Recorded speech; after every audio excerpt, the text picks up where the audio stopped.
serve you in advancing the common good. Please grant our minds forgiveness, our hearts and generosity, compassion, and our hands to skill, that we will need to serve the holy Lord this day and this evening, and throughout this afternoon. Amen. With that prayer and reflection, I have a distinct pleasure to introduce a good friend, all of education and welcome. Good to be here.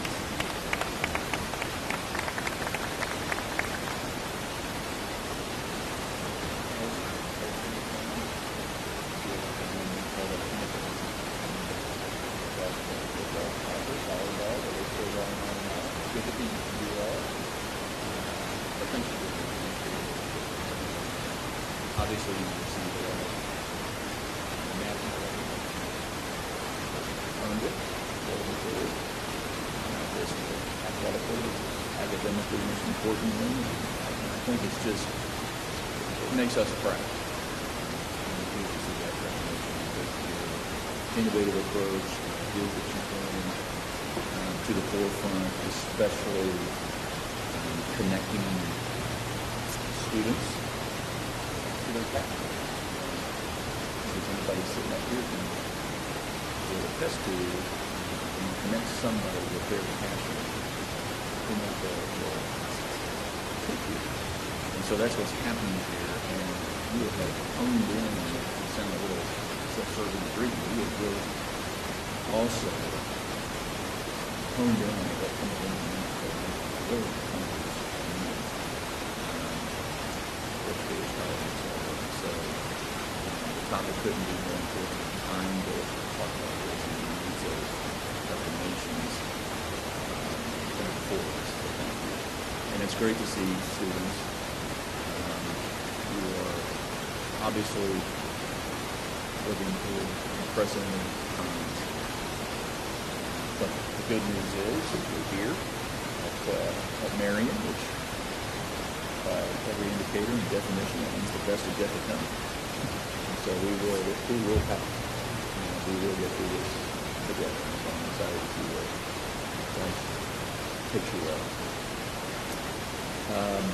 Also grateful to be joined by Dr. Burke, Secretary DeVos, Secretary, you've been here many, many times, so welcome back in the meeting, Dr. Burke. Welcome to the meeting. Very forward to working with you, even though the topics of it. And then it's always a little treat to be joined by our Vice President, my friend that go back years. But I think what makes this time different is just your extraordinary leadership during this unprecedented time. I cannot think of, maybe you can, but I can't think of in my opinion where an administration has been more closely aligned, accessible, helpful in terms of collaboration, in terms of resources. Certainly, they've got a foundation close to what we're talking about a little bit earlier, but just a hand in blood approach. And this effort that you're leading is making a difference in saving lives. So on behalf of 6.7 million, your fellow leaders, welcome back home. Ladies and gentlemen, the Vice President of the United States of America, Mike Pence.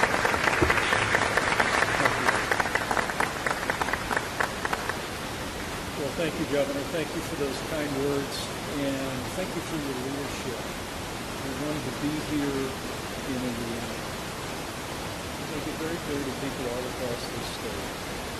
It's an extraordinary commitment of healthcare workers, the cooperation of people all across Indiana. And we're strong leadership that we are getting there.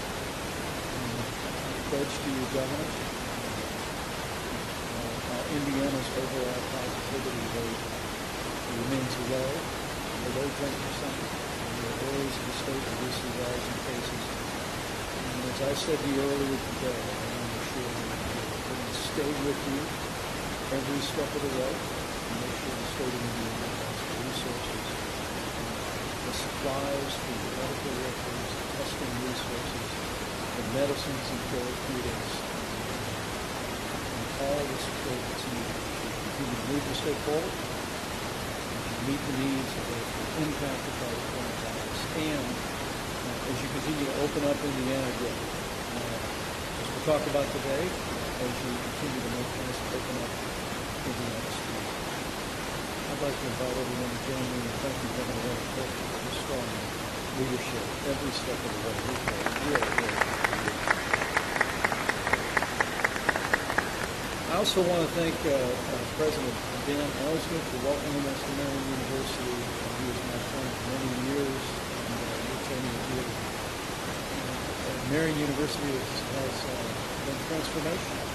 It's exciting to be on this campus, even in a time. And we thank you for the innovative leadership here and your personal commitment. We have students back on campus and begin to defend education on campus. I don't think he got around to applause, so join me in thanking President Betsy DeVos.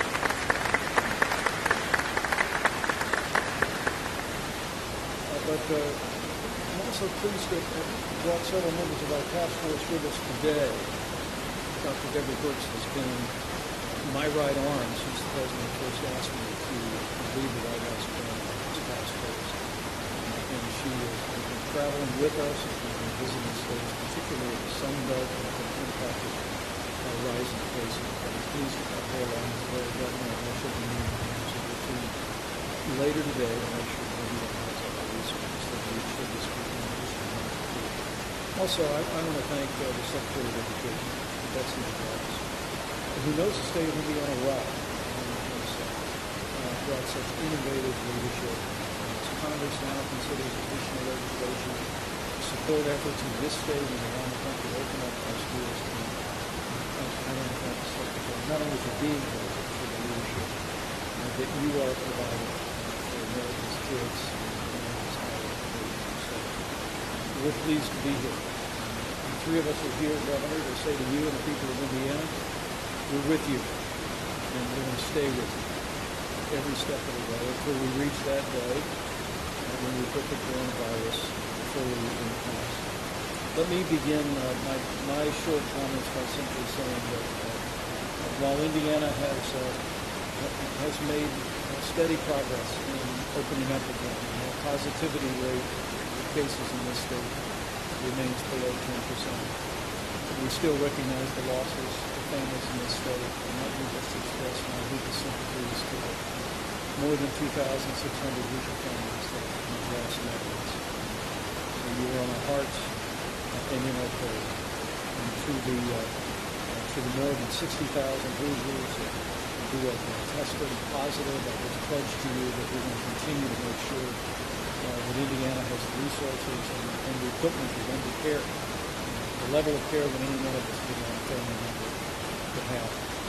To that end, Governor, as you know, I've been very pleased to see literally millions of masks, of gloves, of coveralls, and face shields delivered to the state of Indiana. And in addition to that, we'll also continue to work closely with you to make sure that medicines like remdesivir are available to people impacted by the coronavirus. And there'll be another shipment coming to Indiana, I'm told, this coming week. And Governor, we're grateful for the way you and the hospital system here in Indiana have kept us informed about where the needs are. And at this point, across the state of Indiana, and even across states in the Sun Belt, have been impacted by rising cases. I'm pleased to report that the PPE supplies, the equipment, all remain very strong. Hospital capacity remains very strong, but we're absolutely committed to work around the clock to ensure that remains the case here in Indiana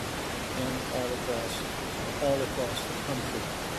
I'm also pleased and I want to express appreciation for the nearly 800 Indiana National Guard that you stood up all along the way and assure you that we'll continue to work to make sure the federal support is there for Indiana and all of our states under Title 32 to support the incredible work. And let me say partial to the Indiana National Guard. I know their capability and their quality, but all the men and women of the National Guard of the state, we thank you for your service during this challenging time. Well, Governor, I also want to thank you for the fact that you've helped facilitate businesses across the state access relief through the Paycheck Protection Program, and I'm informed as of this morning that nearly 80,000 loans have been issued to Hoosier businesses so they can keep people on the payroll during this challenging time, and that's a testament to your leadership. I know the state of Indiana is in stage 4.5 of reopening, and people of Indiana's cooperation and their adherence to state and local guidance has made it possible for this state to be getting back on track with guidance. 353,000 jobs added in May and June, and the Indy 500 is just around the corner. And so things are getting better in this state, and we're just determined to keep Indiana on that same trajectory. I also want to say, as we talk about supplies, how grateful to General Motors, the plant in Kokomo, all the hardworking Hoosiers who have, at this point in time, produced more than 17,000 ventilators. It's amazing to think that when Dr. Birx, when we started this effort, the White House Coronavirus Task Force, we had, I believe, less than 15,000 ventilators in this strategic national stockpile. But because of public-private partnerships that President Trump initiated with companies like General Motors and GE and Ford, we literally have nearly 70,000 ventilators in the strategic national stockpile today. I know the state of Indiana has strong reserves of life-saving equipment. But I do want to give thanks again to all the great Hoosiers at GM and Kokomo for the great work that you've done creating life-saving equipment. So you're opening up Indiana again. The economy is coming back. But Governor, we want people of Indiana to know that we fully support the decisions that you and your administration have made to keep Indiana open. We encourage people all across the state to remember that we all have a role to play. Practicing personal hygiene, washing your hands, wearing a mask wherever state or local health officials indicate that it's appropriate, or when social distancing is not possible. It's how we keep Indiana opening up, and it's how we open up Indiana schools. So, Governor, I want everyone in this state to know the President and I and our entire team fully support your leadership and the steps that you're taking in Indiana to keep the state on the track. Today, we're here to talk about opening up our schools. And the truth is, to open up America again, we've got to open up America's schools. And Governor, I want to thank you for your strong leadership on K-12 education, the guidance that the state of Indiana has issued, that your schools can open this fall. I'm pleased to report to you that the CDC issued additional recommendations last night about both the importance of getting kids back into school and also guidance for parents and teachers and the proper recommendations about testing. But I think, Governor, you know, people in Indiana, I believe, broadly know that opening up our schools again is the best thing for our kids. It's also the best thing for working families, and it's the best thing for moving this state and our country forward. Opening up our schools also means opening up our universities. And to that end, I want to thank President Ellsworth and Marion for your plan to reopen this great campus. I know the fall semester is going to begin a week early on August 17th. The on-campus portion of the semester will end early on November the 24th, and you put proper measures into place to put the health of your students first, the health of the faculty first, and kept in mind the community in which Marion University resides. It's no real surprise that we've seen similar creative innovation on universities around the state of Indiana. Purdue University has made plans to reopen. It's in the process. IU Bloomington has developed a plan for a mixture of in-person and online classes through November. And we've been working with both of those schools as well as Notre Dame to provide the resources, including the testing supply, it'll make it possible for our universities to reopen. So in those great schools, Ball State University, we want to thank all the educators in the state who are working hard to get our young people back on campus. Because we really do know, and Dr. Brooks will probably reflect on this in a moment, that it is that first and foremost, important to remember that the risk of the coronavirus to healthy children is very low. It's also important to remember that there are real costs far beyond academics to our kids if they're not in school. As the President reflected just on the podium at the White House yesterday,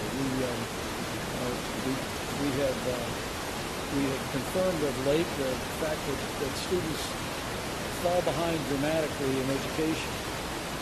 One study estimates that due to school closures last spring, the average student is going to begin this year roughly 35% behind in reading compared to a typical year and 50% behind in math.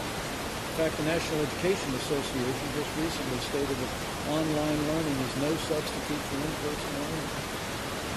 And when you factor the fact that our kids could fall behind academically, it's also important to remember that there are real risks to our children's well-being. Many children across the country and families the children have either learning disabilities or deal with emotional issues. They receive the counseling at the schools and really nowhere else. Special needs children. I met with the mother of a wonderful Down child just a few days ago in a similar forum. She started bringing up the hardship on that child of being away from their friends, away from their counselor, away from the opportunity to get back at school. And finally, there are tens of millions of American children who rely on school nutrition programs, the lunch and breakfast programs that are made available to the federal government. And so for their personal well-being, for their counseling, for their children facing the learning challenges of physical training. Governor, I think you know, so the best thing for our kids is to get them back to school. Get them back to school this fall. It's one of the reasons our administration has been working to make that possible. Not only have we issued guidance all the way through last night, since early in the month of March, CDC has been issuing detailed guidance about how we can safely reopen our schools. But Governor, my pledge to you is we're going to continue to work to make resources available, as we know there are additional costs associated with putting into practice the kind of strategies that will allow us to safely reopen our schools and campuses like this one or in K-12 education. I'm pleased to report that up to this point we've already secured, with memory served, roughly $30 billion in funding for states, the Department of Education, half of which is available for higher education, half for K-12 education. As President Trump announced yesterday, we've actually requested to Congress in this new legislation that's being debated as we speak for another $105 billion to be made available to states for K-12 education and for higher education. We understand that there are unique costs in implementing the safety measures that our schools are implementing today, the acquiring personal protective equipment as appropriate, or creating the environment of social distancing that's necessary. And our pledge to you, Governor, is we're going to work with leaders in Congress in both political parties to make sure that the state of Indiana and every state has the resources to safely reopen. Our bottom line on our guidance and our resources is we don't want finances or any recommendations to be a barrier to safely reopening schools. We truly do believe it's in the best interest of our kids, it's the best interest of working families, the best interest of our country to open up our schools again and open them up this fall. In fact, it was Dr. Robert Redfield of the CDC who said, we don't want CDC's guidance to be a barrier to schools opening. We want CDC's guidance to create the means and the recommendation where states and local communities can make the decision about how to best and safely and responsibly reopen our schools. With that, I'm happy to turn it over to the Secretary of Education, but let me just say to all the Hoosiers that are gathered here, it is great to be back home again. My wife Karen accompanied me today, and it's hard not to smile when you land in Indianapolis. And we appreciate the warm welcome and the time people have extended today. We're proud of the people of Indiana and the way that this state has responded throughout this pandemic. And my pledge to you is we're going to continue working with your governor, working with health officials, working with education officials to make sure the state has everything that you need to meet the moment, provide the health care to those that are struggling, but also to open up the state and open up our schools again.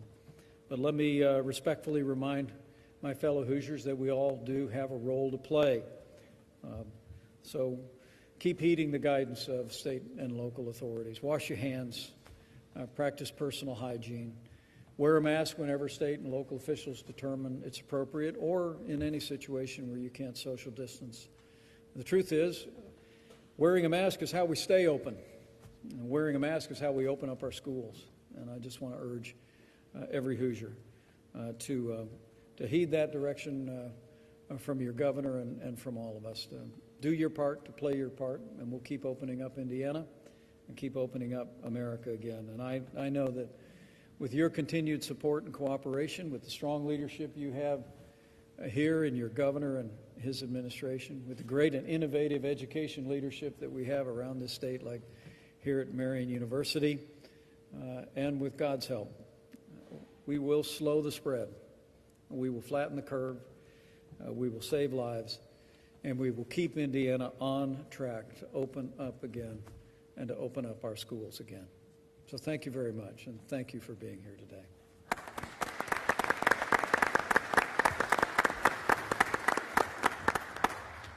Madam Secretary.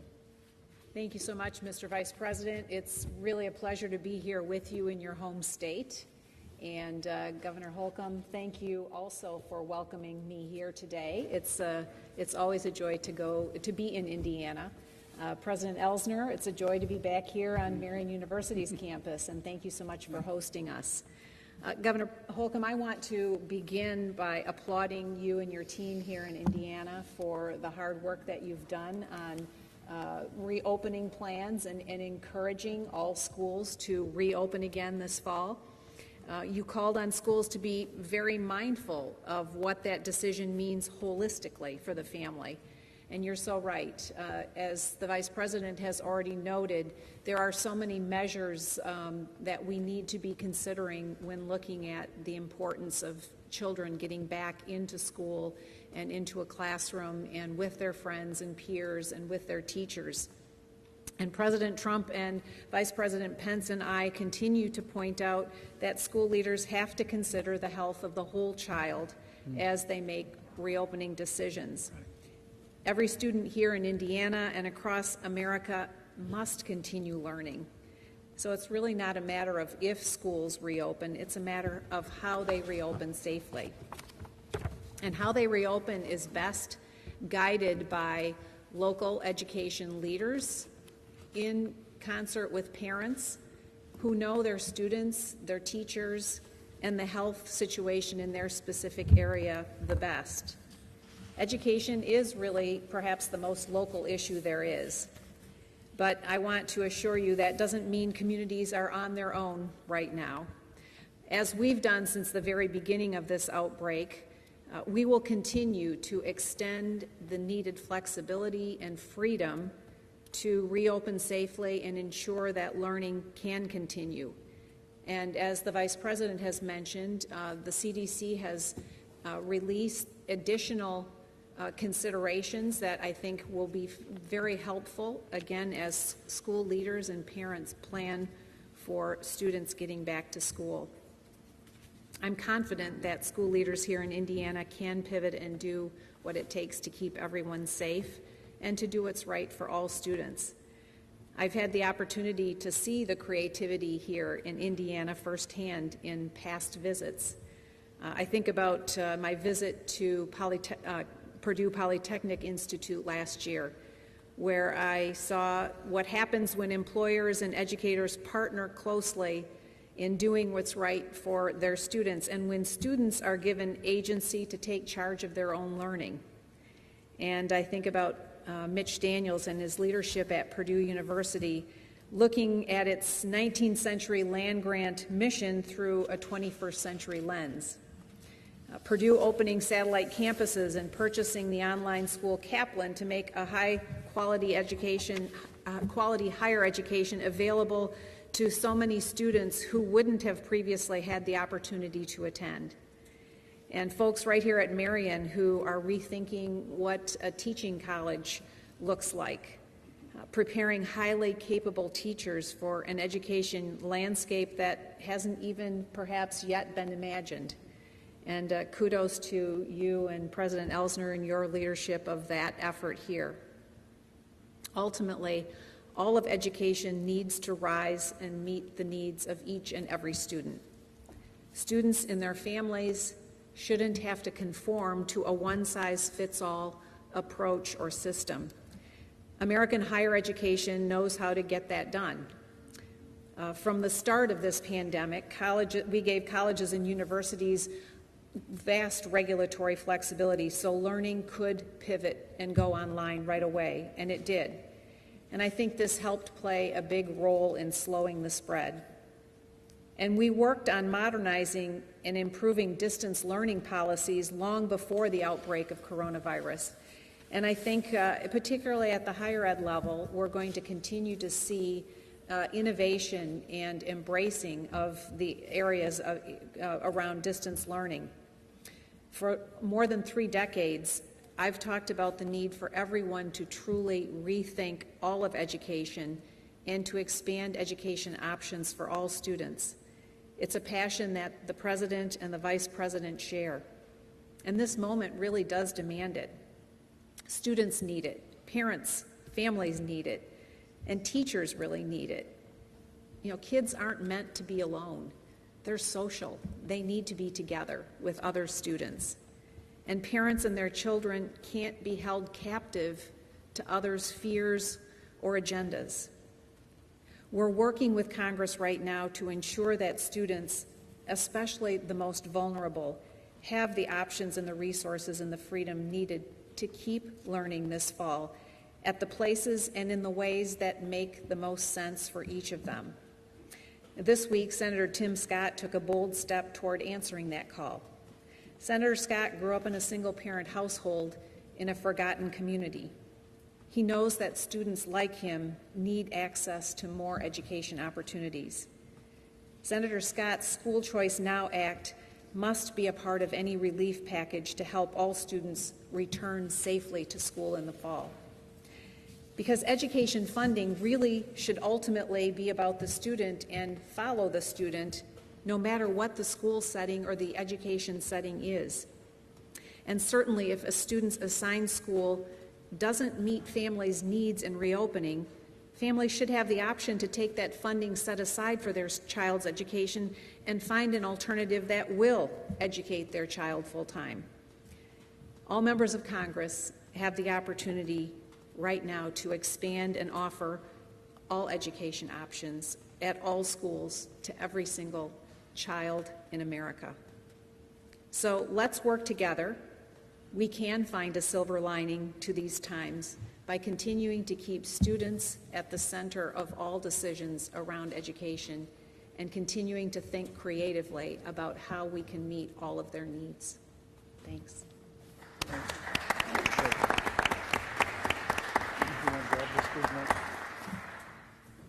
Dr. Burks. Dr. Burks. Thank you, Mr. Vice President. It's a privilege to be here with Secretary DeVos, Governor Holcomb. Thank you for your leadership. Thank you for the fabulous mask that I will proudly wear until I arrive at my next state. Thank you to President Elsner. It's a privilege to be here among the multiple components of this university and see how you value not only education and academic leadership, but also athletic leadership and student leadership. And that's what's important with the experience that you have in universities. I was a field hockey player Not the best, but really aggressive. And I was privileged to play varsity hockey at my small college called Houghton College in New York. And although I was a chemistry and math major, it was that experience of being on a team, the feeling of leadership from the coach, and understanding that as a player, I owed my abilities to that team, and the success of that team was on all of our shoulders. And I think that experience is so part and parcel of this experience. And I think really calling on Americans to bring that same teamwork, to really bring that sense of wearing a mask, not going to a bar, not creating indoor social gathering experiences, so that all of the states, like Indiana, can return their students and their teachers back to school and really ensure that our multi-generational households are protected. We worry every day about our elderly, about those that have pre-existing conditions, and I think what the CDC guidelines have laid out for us is a pathway forward that recognizes the importance of our children and our older adolescents and our young adults into universities, but also recognizes the safety of teachers, the safety of parents, and the safety of grandparents. And as that call to action to bring all of us together as an American community, it's not asking a lot of people to wear a mask. It really isn't. It's not asking a lot for people to not go to bars for a few months and really drive down these infection rates across the United States. We have it in our hands, and we have it in our hands to be part of that team that calls to action to bring this epidemic to a halt. So it's a privilege to be here. Thank you for being here at a university and seeing your locker rooms, although I think the women's locker rooms need to be a little bit bigger. Just saying. That's fine. Dr. Birx, you're now on our fundraising list. So we can get that expanded next year, and I'll be glad to send you an appeal to our athletic director. I'm going to take a few minutes to introduce my colleagues and the crown jewel of Marian University, of course, our students. And we have future Dr. Birx in the house, so I want you to meet him. So I'll just start with here, Mr. Downing. Steve Downing is our athletic director, and he's going to have a few comments and take questions about our student athletes want to get back. He wants to get them back because he really guides, our coaches guide the academics. They guide them in character development, and they guide them in leadership development. So we'll talk about that. Dr. Turner is our newly appointed dean of the Klipsch Educators College. It's a national effort. We recruit a very diverse student body of excellent students. And we not only prepare excellent teachers and leaders for schools, but we drive our partner K-12 schools to A ratings. That's our goal, to have every student the school we interact be A rated, and she's the person to do it. I have another little thing about her. I want you to wait and hear. I'll make you nervous what I'm going to say, Dr. Turner. Ruth Rogers is the Vice President for Student Success, drives retention, graduation rates. We have a very diverse student body, and we are really a national leader in retention and graduating students from all backgrounds. Remarkable leader here, and she'll have some thoughts about living in dorms. How do you operate a university with an international pandemic? So that's what we'll talk about there. So then we have Ivy Obami, and Ivy is a fourth-year medical student here. She was a student athlete. You didn't play field hockey, but more into volleyball. But much like Dr. Birx, she was aggressive. So she did a good job in college. And we're in a very facility where Mercy Obami, her mother, who's a physician, gave the commencement address and received an honorary doctorate. So we're going to have 2 doctorates in your family. 3, excuse me. Wow. Right here from Marian University.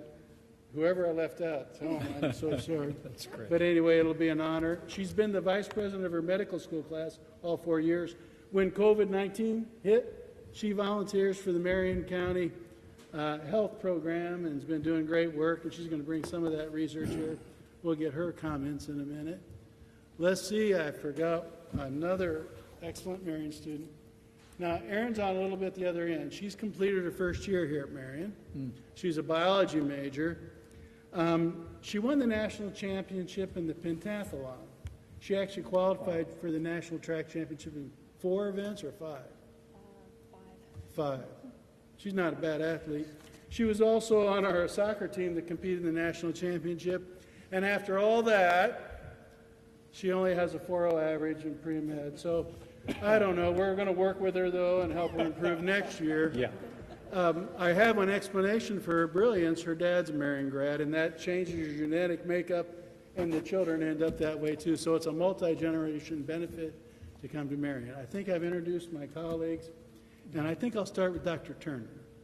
And I'd just like to share with our friends and the audience and the press, from the faculty perspective, how do you operate a university under a pandemic? Sure. Thank you, President Elsner, and welcome Vice President Pence, Governor Holcomb, Secretary DeVos, and Dr. Burks. Marion is committed to on-campus teaching and learning. We believe this is the way the majority of our students learn best. Moreover, we desire to provide them with the Marion experience, as expressed so clearly by our mission and Catholic Franciscan values. As such, our faculty's preparation to safely reopen includes teaching courses as much as possible on campus, using appropriate social distancing, employing PPE in all of our classrooms, cleaning classrooms before and after each class, and requiring a daily self-evaluation protocol. Should conditions worsen, faculty have spent an extraordinary amount of time developing an online version of each on-campus course. So if we experience a spike in the virus, a faculty member can quickly switch the course online. This online version will also be vital if an individual student gets sick and needs to isolate. The student will be able to keep up with the coursework during that period. If I might, I would like to express my most profound appreciation to our faculty and staff for their relentless commitment to our mission and vision so that we might do all in our power to reopen safely. And here's the little, very good. The little fact about Dr. Turner was Ivy's principal in high school. So there's a lot of interaction here. The explanation of her success. That's great. Ruth Rogers, would you share with our Doc. colleagues a little bit how we plan to open safely and have all these students in dorms and living and learning here together? Thank you, President Elsner and esteemed guests. You know, the balance between the desire to be back on campus and have a successful ongoing education and the health of our whole community are our focus. And so for several months, we've been in ongoing conversation with Dr. Lindsay Weaver from the Governor's Task Force on the State Department of Health. She's connected us with our colleagues at the Marion County Health Department as well, so that we can be sure that we are paying close attention to the significant issues that are going on in the state and in the community, and that we are prepared. And so we have had leaders across campus meeting daily and weekly and doing significant work, as Dr. Turner mentioned. So we'll have our students doing a daily self-check. They're doing that with a paper check currently. We have an app that is currently also our emergency response app that will allow us to have all of our faculty, staff, and students daily answer some questions, which would give them a green light or a red light. If it's a green light, they will show that as they go to classes. They will show that as they enter athletic spaces and other gatherings. And if it's a red light, they'll have instructions to contact our health service and follow the protocols that we have in place for telehealth, for testing when necessary, and then protocols for isolation and quarantine as needed, to be sure that should someone be in contact with the virus, that we are mitigating that as quickly and well as possible. Bathrooms and residence hall rooms are our biggest challenge, I think, on all of our college campuses, and so we have a little bit fewer students who will be joining us on campus, so that we don't have tripling and people on top of each other as we might in a typical year. And we will do significantly more disinfecting of our restrooms. On campus at all times, everyone will be wearing a mask in all public indoor spaces and outdoor spaces when they can't be socially distant. and even sometimes when they can be socially distant. We're asking everybody to do what makes the most sense for the whole community, thinking of the other. And so when we talk to our students, we look to our values, our dignity of the individual and responsible stewardship, and just say, for everyone, we ask everyone to think about where you're going and what you're doing. Some of the things that have been mentioned by our guests today about not going to places where they would potentially spread the virus. Our dining facilities last spring moved quickly and have great plans for plating and takeout, and we've removed furniture, of course, in classrooms and in other spaces on campus so we can be socially distanced, added barriers throughout campus where they're necessary, significantly prepared ourselves with the appropriate PPE. Students will all be given, I think we have a sample here somewhere, a welcome kit with masks and hand sanitizer and such, faculty and staff as well. And we're asking our student organizations to do whatever they are able to do outdoors and to think through the numbers of people and the current guidance, and we'll be continuing to provide that guidance as this fluid situation changes. And we'll continue to do a number of things virtually because we realized that we could do some great services virtually in addition to things that we're doing in person. I think I'm supposed to stop there. They told me 2 minutes. You did a great job, Bruce. Thank you very much. You know, President Ellsner, Yes, it's please. very interesting. I mean, these are great insights. I was just at the University of South Carolina, which is also in an urban setting, like Marion University is. And if I'm hearing you, Ruth and Dr. Turner, there's an appreciation for the fact that you also want to protect the broader community as you put the safety of students first, safety of faculty first. I really just want to commend you for that focus. And we, as I said, we've seen other universities taking that approach, and just want to affirm that. Thank you. Thank you, Mr. President. Great. That's there is a big element to be a leader in the community. What contributes to the common good here? That's right. Well, it's I mean, an aspect of the present rise in cases across the Sun Belt has been, in most states, roughly half of those that have tested positive are young people under the age of 30, most of whom are asymptomatic, don't even know that they have it, but they still have the capacity to expose others. And so having the protocols in place, reminding students here on campus that to be sensitive about not only those that would be vulnerable here on campus, practicing those mitigation efforts, but also in the broader community. Because I don't know any young person in my family or any family in America that would want to inadvertently expose someone to the coronavirus when that person could be susceptible to a very serious health outcome. So I hear that responsibility coming through loud and clear here, President Ellsner, and I just wanted to commend it. Thank you. Ivy, share with the group what it's like to be a medical student here at Marion University and out in clinicals during a pandemic. Yes, thank you, President Ellsner, and thank you to you. Overall, the medical profession is facing challenges, and we are being forced to adapt and be flexible so that healthcare professionals can continue to care for their patients. We as students have the opportunity to learn about a pandemic, something that will only happen, hopefully, once in a lifetime. And we are now, as students, getting a glimpse into how COVID-19 will impact our profession for the rest of our lives. As you may or may not know, first and second year of medical school is done in the classroom, whereas third and fourth year is completed out in the clinic, in the hospitals. So first and second year students have now moved to virtual classroom, except for 2 classes where they will see fake patients and those kind of things, and they are limited to the same partner for the entire semester with the proper PPE on. One of those things, we're missing the camaraderie, the student groups, the study groups, and the chance to interact with our classmates. Those things, however, are not about making friends, because in our society, the practice of medicine is done in a team-based approach. And learning how to approach problems as a team at this stage in our careers is extremely important. Third and fourth year, myself, I was finishing my third year back in March, and we were missing the opportunity to learn about specialties that we may or may not know existed for us. Moving to an online format, which thankfully went very smoothly, you're missing the opportunity to experience some of the things you may never experience ever again.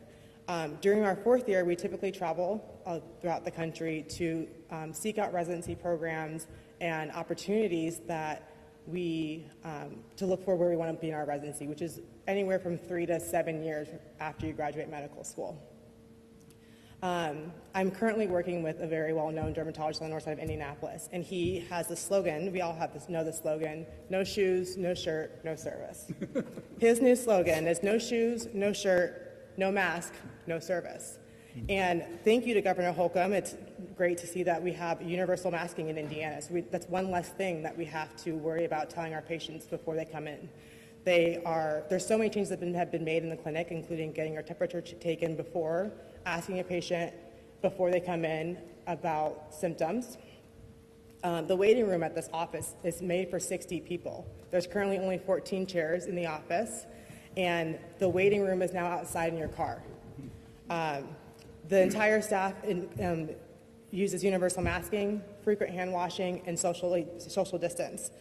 Is this slowing down business? Of course, but at the end of the day, as a medical professional or soon-to-be medical professional, I believe in science and sticking to those big three of universal masking, hand washing, and socially distancing are 3 ways from the CDC that we can protect ourselves and so that we can protect our patients. And at the end of the day, that's our duty as healthcare providers, is to protect ourselves so that we can protect our patients. And if I may, I would like to thank Dean Wright of the medical school and her entire team. They have provided us with additional PPE that we can take with us on rotation if the hospital may or may not have some. Have it in your car with you at all times. And navigating these uncharted waters is not easy, and so I'm very thankful for our leadership here. Thank you, Ivy.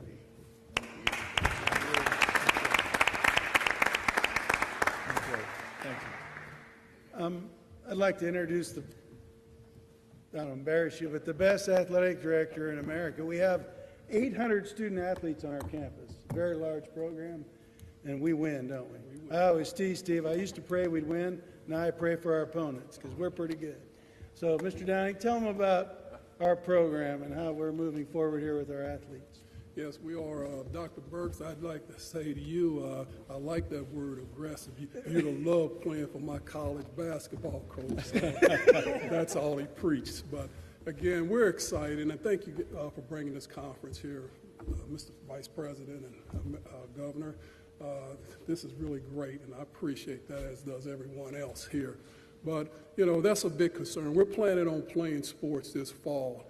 And we put together, I should say, Ms. Deb Lawrence, our top administrator here, has put together a really good program for the return of athletics and the school itself. And we're following her program to the T. Athletes tend to be, I think they're invincible and they can play. And we're going to do exactly what she says from day one when we get here. We've had a lot of kids around during the summer, but we've limited room in the weight room and the training room, and my hope, or what worries me the most, is once everyone gets here, we have 26 sports in addition, is that those 800 athletes will follow, that they're going to have patience. They're going to have to do the things, because we're going to take temperatures every day, and we're going to encourage them to wash their hands. They're going to have to wear masks, face masks, and practice social distancing. And we're going to try to be and approach it this way, because all our teams, we're going to have good teams, that we don't want anyone to be so selfish that they would just think about themselves,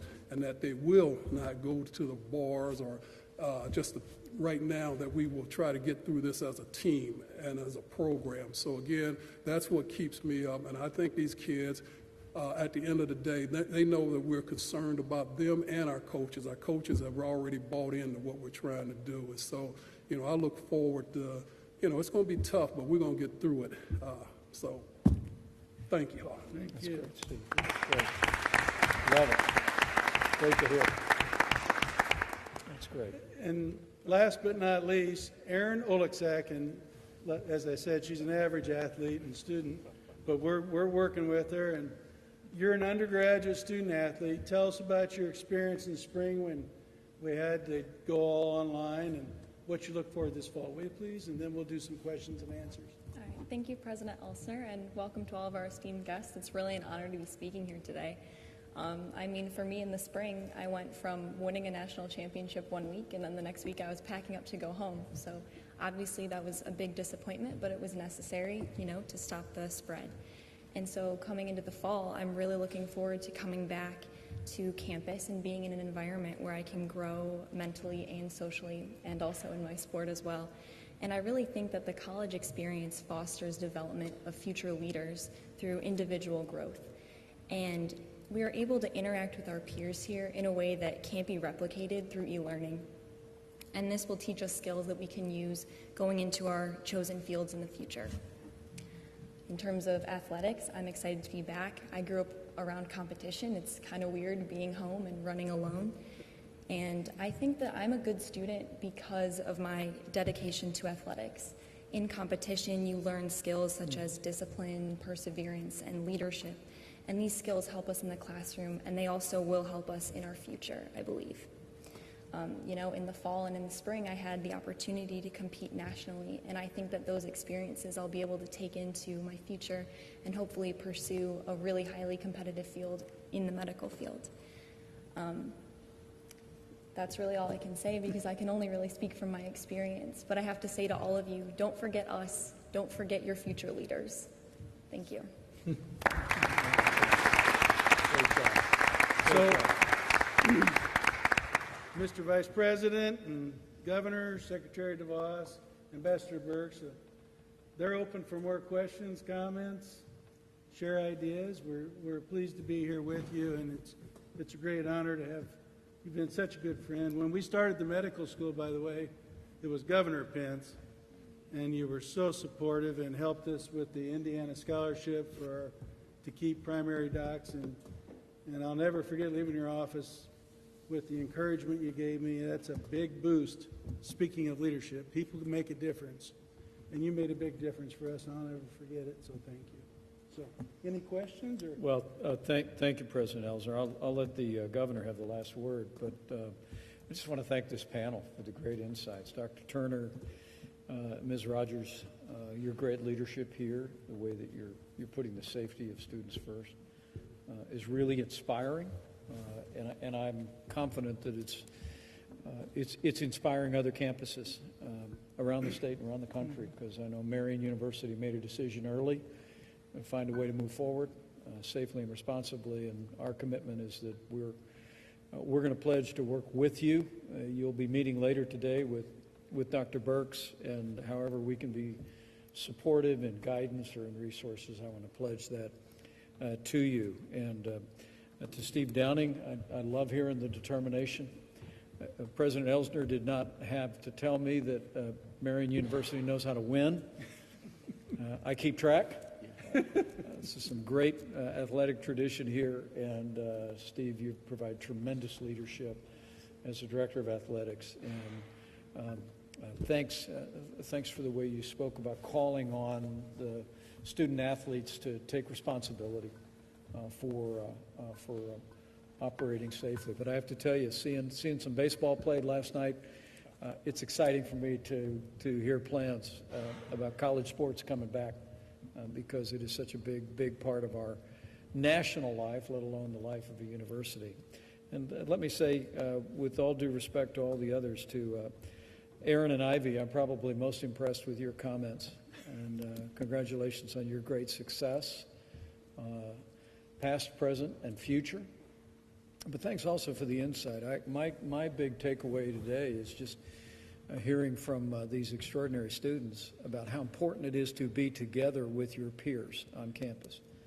I thought you expressed that very well, Ivy, when you said it's not just about being among your friends, but as you prepare to practice medicine, you practice medicine as a team. And so being able to be on campus, to be with other students, to be in whatever the setting is, whether it's the classroom or in a hospital, that's an essential part of learning, and I'm going to carry that back as one more argument for how important it is that we get our students back on campuses in the colleges and universities of America. And Aaron, your comments about being among friends and how that challenges you to grow, whether it's running with others that apparently they have a hard time keeping up with you, but also it's the way that athletics and the competitive environment, the character you're learning at a place like Marion makes it possible for you to be more successful academically.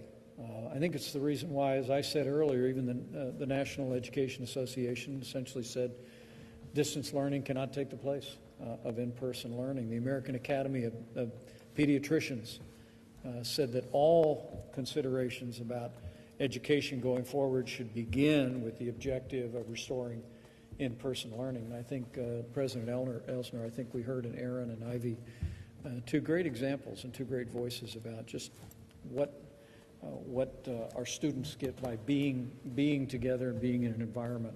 I love that old proverb that iron sharpens iron, so one person sharpens another. And so I really want to thank you for bringing those insights. And with that, I'll turn it back over to the governor with a word of appreciation. Governor Holcomb, I will tell you, I want to join Secretary of the Education and Dr. Birx in just saying thank you for your leadership during a challenging time in the life of our state. This is home for the Pences, and to know that there is such a steady, effective, and compassionate leadership in the governor's office at such a time as this is a great source of confidence for me, and I know for people all across this state. So, Governor Holcomb, thank you again for your leadership and for hosting this event today. Thank you for being here, all of you being here, included with, we've talked a lot about team today and teamwork. We've got Senator Rotz, and I see State Representative Bob Boehning out here. So we've had a dream team on the court. My team is on the court, as Coach Dale is famously quoted as saying, but it really does come into play, especially during times of challenge. And I would point you to Esther 14:4 at a time like this. And it requires us all to bring our A game. It requires us all to bring what our talents are and passion to bear. And that is how we will get through this all together. And it means being disciplined. It means we can persevere. We will persevere. This too will pass. But we've got to be mindful of what can we do to contribute to that success. And obviously in these challenging times, characters reveal. And I could not be prouder to be a Hoosier today, more so than any other time in my lifetime, just because I see so many students and faculty members and doctors and nurses and assistants and businesses that are changing their lines on their factory floors to pitch in and help. And not for revenue's sake, but for the community's sake. And that's what really gets at community and our responsibilities. And so thank you for bringing not just the attention, but the help that underscores how we will get through this sooner rather than later. Thank you, Mr. Vice President, and your team. Thank you, President Elsner. Thank you all for being here.